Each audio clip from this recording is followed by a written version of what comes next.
Hey friends, COVID-19 may have canceled Disneyland, but Disneyland just canceled the culture of downtown Disney. Let's explore why WonderGround Gallery was just removed from downtown Disney. And I think it's not as devious or evil as one might think. So I'm not even going to talk about how ugly the store looks and how horrible of a layout it is and what a mismatch it is and how it doesn't really pay much of a respect to Batuu and how it doesn't really respect Star Wars and how I don't think that it respects what downtown Disney is supposed to be and how it turns its back on the arts, because I'm just going to assume and I'm going to hope that it's very, very temporary, because it feels temporary. It looks temporary.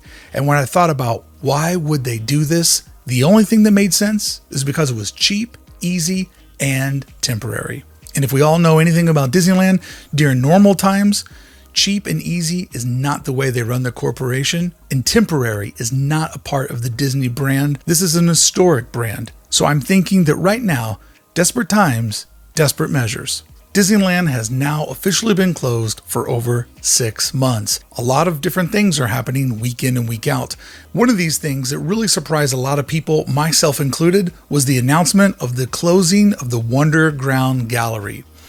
Now, this is a difficult one for me because I am a former WonderGround artist. I worked for the WonderGround Gallery for 2.5 years, and it was such a fulfilling chapter in my career as an artist. But I'm going to try to look at this from a positive perspective and from an optimistic perspective, and then I'll get my complaints out. Don't worry, I love to complain. Disneyland has a Disneyland problem. They also have a Star Wars problem.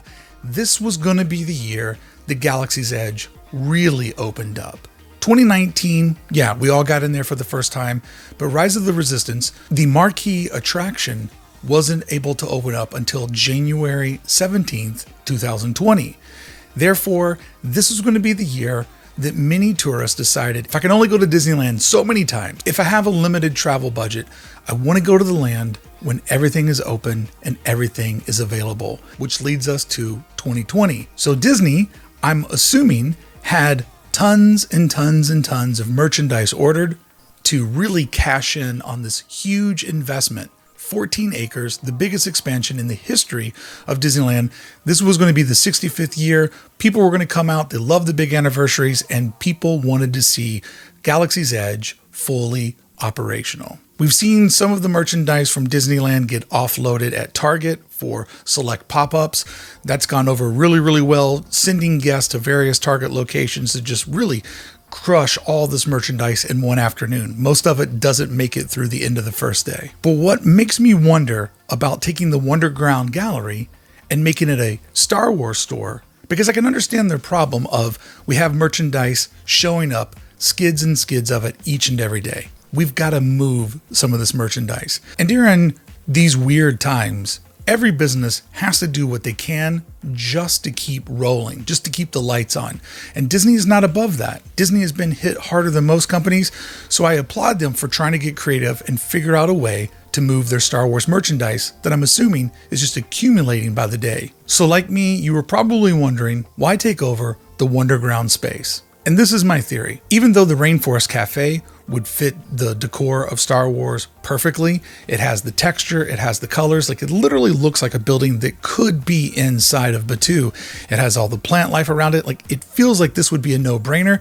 It's been empty for a couple of years. It would probably be an enormous amount of work to go in there and get this customer ready. What about the former ESPN zone? Well, this is a space that's being used for these limited edition merchandise sales, where you go on to the Disney website, you book your appointment, you show up, one person in, one person out, one guest per table, you do your transaction and you leave. I'm assuming there's a whole lot of merchandise that they need to liquidate. The former ESPN zone has become the HQ for these special events. They've already had 2. Each of them, the reservations didn't even make it an hour. There's a huge demand for limited edition merchandise. And then we look at the Void. The Void is, well, void. It's not coming back. Much like Rainforest Cafe, this is a very specific build to go in and take this space over. With the way that this space was set up, probably a pretty big transformation to get it ready for retail. And last but not least, the only other place I could really think of was the movie theater. But the movie theater has all the seating in front of it, and a movie theater gallery, it would probably take a little while to get it to feel the way they want it to feel. Which leads me to my theory on why they chose to remove WonderGround Gallery. And I think it's not as devious or evil as one might think. WonderGround Gallery is an easy turnover. In fact, they did it in a night. So if you think about this, it's really a good indication that the Star Wars pop-up shop is just a temporary solution for a problem that's probably been building and building.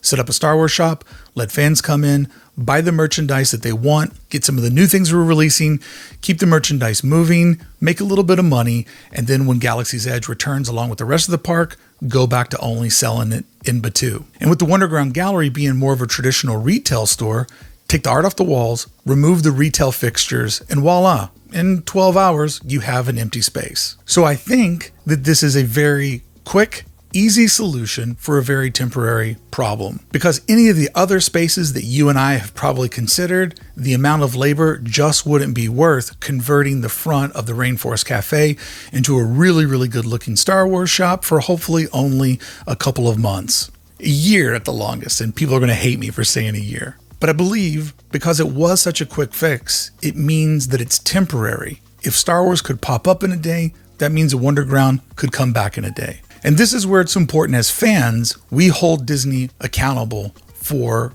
WonderGround Gallery coming back. If you remember, was it last summer or the summer before where they decided that they were going to sell merchandise in Main Street Cinema? This was a test, and the test epically failed because everybody said, no, we don't want merchandise that we can find in other shops being sold in Main Street Cinema. This opening day classic, we want it to remain the way that it's supposed to be, a constant reminder that it all started with a mouse. So as fans, if we let Disney know that we are cool with a temporary Star Wars pop-up, but we absolutely need WonderGround to come back, I believe we will see one of the most important shops of Downtown Disney return. And this is why WonderGround is so important to Downtown Disney. A lot of these other stores, they add the Disney vibes. Some of them add experiences of meals and bars and drinks, great places for socialization, a place to go bowl and hang out with your friends. But WonderGround Gallery is very important to Downtown Disney because it adds the culture. As a Southern California local, I was chose to be an artist that worked with WonderGround Gallery, and they work with lots of local artists. And they give many of us an opportunity to celebrate our fandom in an officially licensed way. And if you've looked anywhere on the internet, and I'm sure you have, you can see that there's so many people making lots and lots of stuff without permission, selling it, and making money off of the brand. But this is a legal, honest way to celebrate being an artist and being a fan of Disney. And WonderGround Gallery adds culture to downtown. It adds the arts, all of the signings, all of the releases. It adds a very special part of the downtown Disney experience, which is making it feel like a real downtown, making it feel like a real thriving district in a city that you want to live in. WonderGround helps fans celebrate the properties and the experiences they had in Disneyland in very unique ways.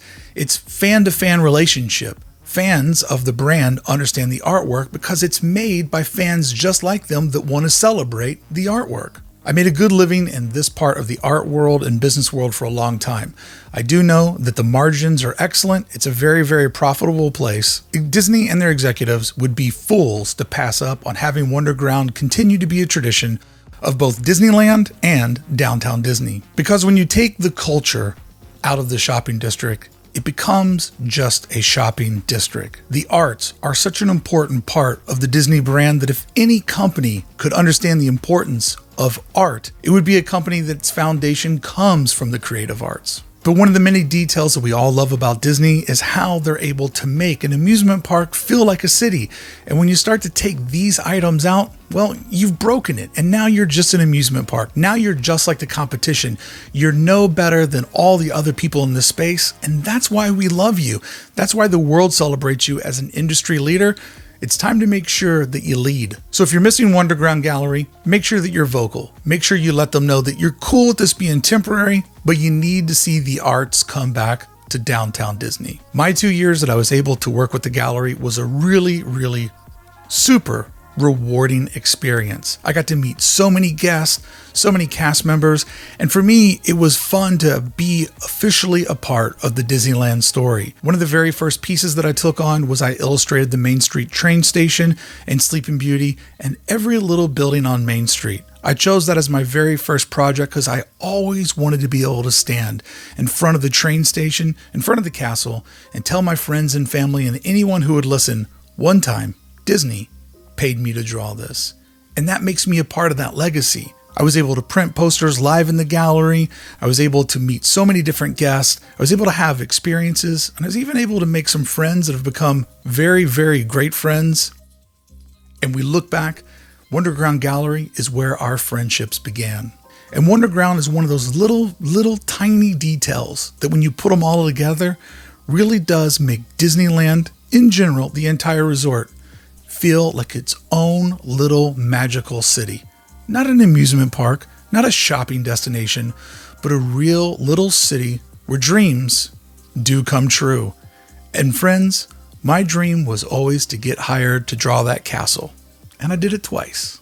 And WonderGround Gallery and all the products that it releases and the various signings that it does, it creates community. And to me, one of the most magical things about Disneyland is that it is a true community. So Disney, I love you. I create tons of content spreading my love for you, and I'm always a strong supporter in what you do. When lots of other content creators were giving Galaxy's Edge the thumbs down, there's nothing to do here, it's a total failure, I kept explaining to people that this is a soft launch and there's so much more to come, and you will see this template of a land grow and grow and grow year after year. I'm going to have that same faith in you right now. What you're doing right now with the Star Wars pop-up shop is what you do during desperate times. You find quick, efficient solutions for the problems that you have so that you can live to fight another day. So if a Star Wars shop in downtown Disney becomes a yesterland Disneyland oddity that we look back on, well, remember that? That was one of the things that happened during the pandemic. I'm totally cool with it. But if WonderGround doesn't come back, and if Disney doesn't keep supporting the arts, that is crossing a line that I think is very, very un-Disney. So I'm going to have patience that all gets corrected and all goes according to plan. And I'm not going to criticize too hard for doing what you got to do to pay the bills today. But I'm going to encourage every fan that enjoyed WonderGround Gallery, keep reminding them we want to see the gallery come back. And whatever you can do in any way possible, always try to support the arts. Because throughout your entire life, the creative arts have always supported you. In the songs that you've listened to, in the stories that you've learned, in the technology you've used, every project has always spawned from art and an artist. And I always took pride that Disneyland supported the artist and supported the arts. Hey friends, thank you so much for watching today's daily Disneyland video. If you enjoyed this, please do me a huge favor and subscribe to the channel. Maybe leave a comment below. Let me know, what do you think? Do you think that this is temporary? Are you ready to sort of fight back a little bit and say, hey, Disney, I'm not cool with you removing the arts from downtown Disney and the rest of Disneyland Resort? Do you believe that ultimately it will come back? Please let me know your thoughts below. I'd love to hear what you're thinking and maybe what I missed. And if you could, just give this video a quick thumbs up and please subscribe to the channel. I'll see you tomorrow when I'll break down some more Disneyland news.